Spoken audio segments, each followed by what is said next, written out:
দেখব আপনি কিভাবে কোনো কাস্টমারের পেমেন্ট বা পার্টি থেকে পেমেন্ট গ্রহণ করবেন অথবা প্রদান করবেন। অর্থাৎ পেমেন্ট ইন বলতে রিসিভ, পেমেন্ট আউট বলতে তাকে পেমেন্ট প্রদান করবেন। এই জন্য আপনি কয়েকভাবে করতে পারেন। এর মধ্যে আপনি পার্টি লিস্টে ট্যাপ করলে আপনার পার্টির লিস্ট দেখতে পাবেন এবং প্রত্যেকটা পার্টির আপডেট ফিগার দেখতে পাবেন, কোন পার্টি কাছ থেকে আপনি কত টাকা পাবেন অথবা আপনাকে দিতে হবে। যেমন এখানে পেয়েবল 500 বলতে বোঝাচ্ছে আপনাকে তাকে 500 টাকা দিতে হবে, এবং রিসিভেবল বলতে আপনাদের কাছ থেকে টাকাটা পাবেন। এরকম আপনার লিস্টে দেখতে পাচ্ছেন। আপনি এখান থেকে সিম্পলি যদি টাকা তখন রিসিভ করবেন রফিক ডাক হাউস থেকে, রফিক ডাক হাউসকে ট্যাপ করলে দেখেন তার সাথে আপনার লেনদেন হয়েছে, 2টা লেনদেন দেখাচ্ছে। ঠিক আছে, এই লেনদেনের আপনি ডিটেলস এখানে দেখতে পাচ্ছেন, সব মিলে হচ্ছে 25,870 টাকা। এখানে আপনি সিম্পলি ট্যাপ করেন, তাহলে রিসিভ অপশনটা অ্যাক্টিভেট হবে। এখন আপনি এখানে ধরেন যে 5,870 টাকা রিসিভ করলে আরো ব্যালেন্স থাকবে 2,000 টাকা আপনারা পাবেন। এখানে পেমেন্ট হিটে চাপ দিয়ে ধরলে সিম্পলি পেমেন্ট রিসিভ সাকসেসফুলি। দেখেন রফিক ডাক হাউসের কিন্তু আপনার রিসিভেবল অ্যামাউন্ট কিন্তু আপডেট হয়ে গিয়েছে। তো আপনি আরেকটা ভাবে করতে পারেন, আপনি যদি ড্যাশবোর্ডে যান, দেখেন এখানে উপরের দিকে একটা বিষয় আছে রিসিভেবল এবং পেয়েবল। তো এটা হচ্ছে আপনার যেটা এক নজরে আপনি কত টাকা দায় আছেন এবং কত টাকা আপনি পাবেন। এখানে রিসিভেবল বলতে বোঝাচ্ছে আপনি কত টাকা পাবেন, এবং পেয়েবল বলতে বোঝাচ্ছে আপনাকে কত টাকা দিতে হবে। তার টোটাল যোগফল এখানে দেখা যাচ্ছে এক নজরে। অর্থাৎ আপনি এখানে 1,81,719 টাকা পাবেন এবং আপনাকে দিতে হবে 1,766 টাকা।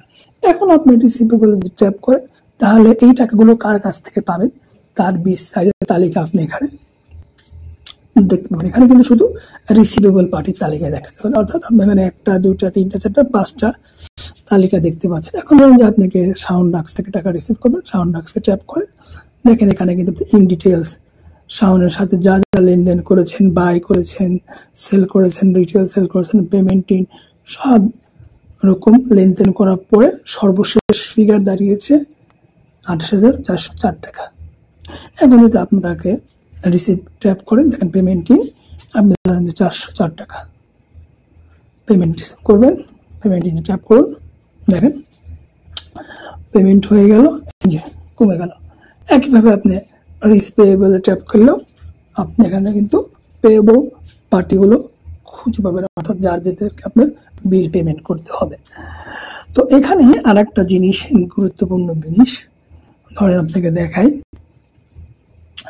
সেটা হচ্ছে অনেক সময় যখন আমরা বিভিন্ন কোম্পানির কাছ থেকে মেডিসিনগুলো কিনি, তখন কিন্তু আমরা ইনভয়েস পেমেন্ট করি। আপনি কিন্তু এটারও সেটা সুযোগ রয়েছে। যেমন ধরেন যে মোল্লা মেডিসিন বা মা মেডিসিন যদি ট্যাপ করি, দেখেন এখানে এই যে বাই করেছি কত টাকার, সে ধরেন 1,728 টাকা। আপনি ট্যাপ করেন, দেখেন এখানে দেখেন নিচে একটা দেখতে পাচ্ছেন কি বাই করেছেন, বাকিতে 1,728 টাকা বিল ছিল, আপনি 1 টাকাও দেননি।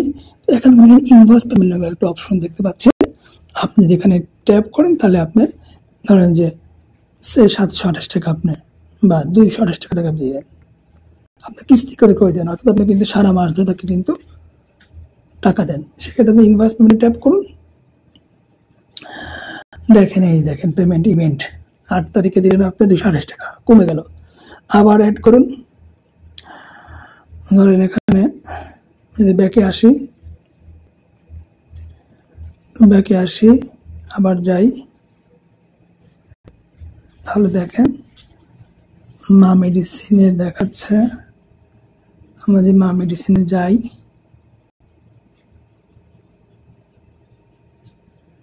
দেখেন এই দেখেন আমরা বাই করেছিলাম 1,728 টাকা এবং তাকে লাস্ট পেমেন্টে 228 টাকা আমরা দিয়েছি, পেমেন্ট করেছি। এখন ধরেন যদি আমরা আবার ওই ইনভয়েসে যাই, আমরা বিস্তারিত দেখতে পাবো। দেখেন এই যে লোড হয়ে চলে আসলো, পেমেন্ট ইভেন্ট হচ্ছে আমার 1 টাকা। আবার এখানে 5 টাকা পেমেন্ট করেন, পেমেন্ট টাকা দেখেন কমে গেল। অর্থাৎ আপনি কিন্তু ইনভয়েস পেমেন্টও করতে পারবেন, কিস্তি করে করে যেন টাকাটা দেন। আবার এখানে চাইলে আপনি এটাকে ধরে রেখে যে ট্যাপ করলে এটা আপডেট বা ডিলিটও করতে পারবেন প্রয়োজনে। তো এইভাবে আপনারা পেমেন্ট করতে পারবেন খুব সহজেই।